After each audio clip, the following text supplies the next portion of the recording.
people in public life often talk about American exceptionalism, by which they mean, that the U.S. is somehow different from the rest of the world, and usually that carries a heavy connotation that the U.S. is touched by God, it's better than everyone else, and that's not what I'm talking about. There's an element of my argument that applies to the U.S. versus other countries, but primarily I'm looking at how education has been handled differently from other domestic policy issues, differently from social services and welfare, differently from police and crime, and that's by virtue of being, historically at least, much more buffered into education-specific governance units.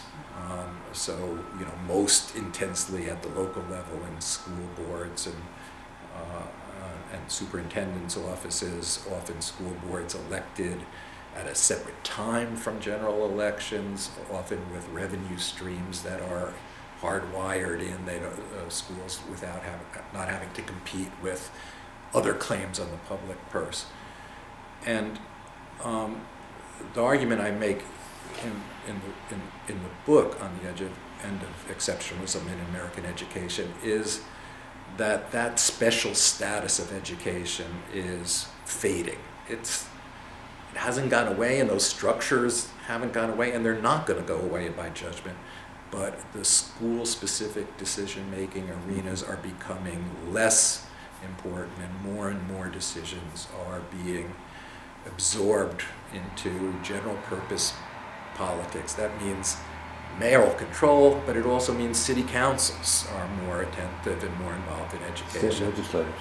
It means governors, education governors, but also state legislatures. It means presidents who, today, unlike 20 years ago, are expected to have, education agendas, but it also means Congress, and to some extent courts as general purpose institutions. Now those institutions are not populated by specialists in education, so they don't know as much, and they may not care as much about some of the intricacies of pedagogy and instruction and testing and curriculum and technology that applies to learning.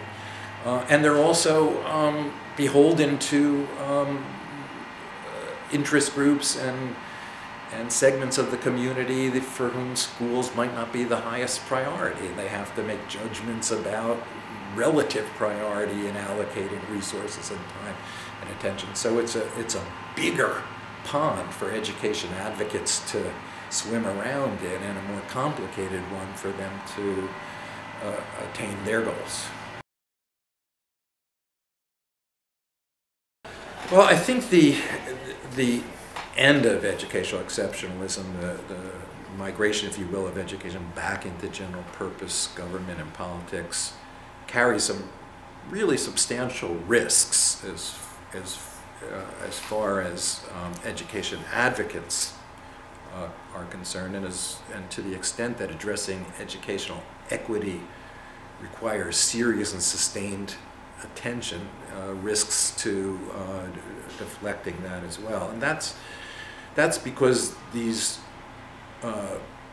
newer, bigger arenas are less instinctively responsive to the core arguments that have become familiar to and effective in the education world.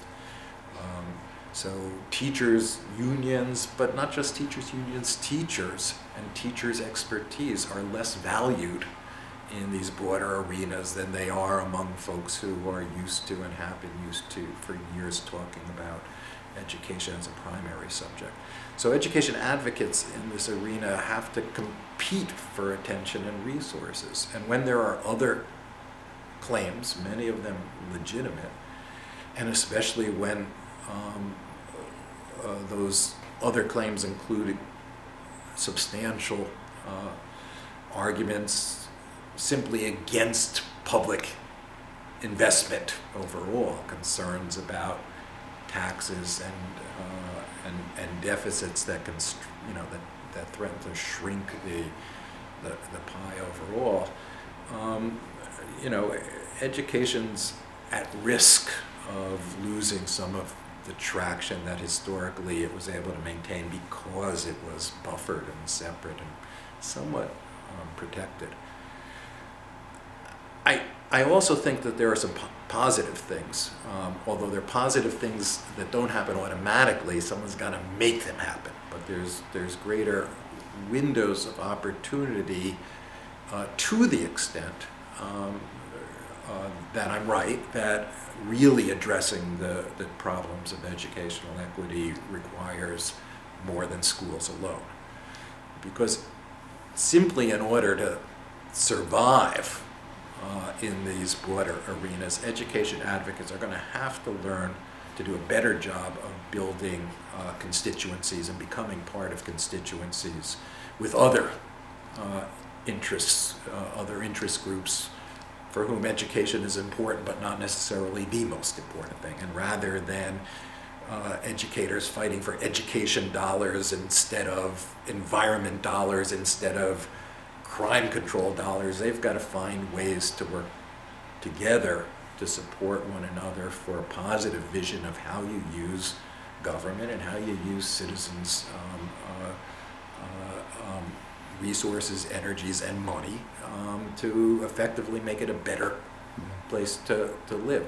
I think education advocates are going to be forced to do a better job in explaining why education is important, not just relying on the sort of, gut level. It's powerful in America, and people do start off assuming education is important, but there are people who challenge this, and rather than relying on the simple assertion, I think we're going to have to do a better job of showing how it is that money invested into education pays off, not just in terms of test scores, but in these other arenas as well. Because money well spent in schools makes things better in terms of communities and crime. It makes things better in terms of the economy. Just as money spent on public health may make things better in terms of schools. I'm asserting that there are these spillovers from one sector to another. They're not always easy to identify, and we need to be more assiduous in finding out where there are positive spillovers and measuring those, so that we can make a case that investment in this bureaucracy, let's call it, say education, does generate benefits, not just simply assert it, but show that that's the case.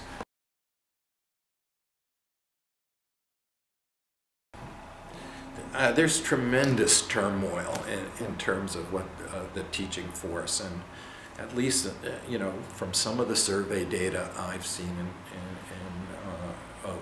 of teachers, there's unprecedented levels of stress and distress and lack of job satisfaction, a sense, some of that's reacting to the real imprint of reforms on what they do, the need to adapt to a new high-stakes testing environment, the pressures to begin to think about how they respond to Common Core standards and the like. But another part of it is this sense of